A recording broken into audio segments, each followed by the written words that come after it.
You know, Steve Vignani here at Winkle Auto Wrecking in Milford, New Hampshire, with a bit of a tragedy. We're doing the junkyard crawl, and this is a 1964 Plymouth Belvedere two-door post. Now, about 93,000 Belvederes were built in 1964. Of them, about 5,200 were two-door posts like this. And the thing about these is that these are the bones of Max Wedge and Race Hemi factory superstructures. Now, this one has the bent seat interior and was a radio delete car. We can see right there that red panel was once blocked, and now it has holes where somebody cut holes for the knobs and the tuner head, but that is a factory radio delete panel. How sad.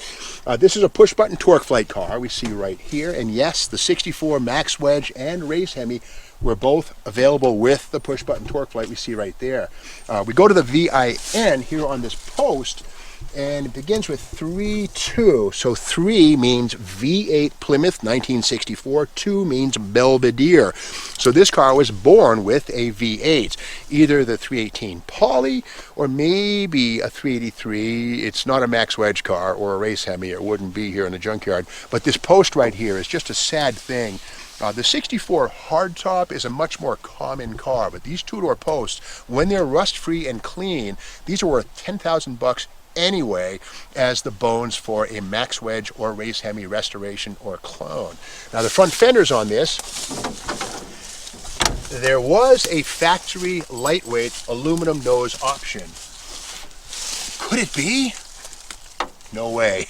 This is steel, and like all steel, we can see right here where this thing has begun to rust. Look at the pop rivets, and you know, this was undoubtedly somebody's daily driver, their beater, their winter monster, Belvedere.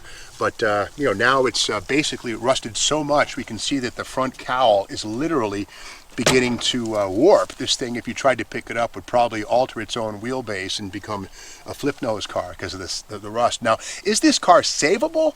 Well, yeah, anything's possible. Look at the $6 million man, but you'd probably spend that much money to bring this thing back to life. But it breaks my heart when I see something like this. Again, about 5,300 of these things were built with the two-door post body style as Belvederes. There were also some Savoys, Plymouth Savoys built, which was an even lower model than this with the two-door post. So a rarity in the boneyard, and again, the factory original black paint still present on this one. Don't know what's under the hood.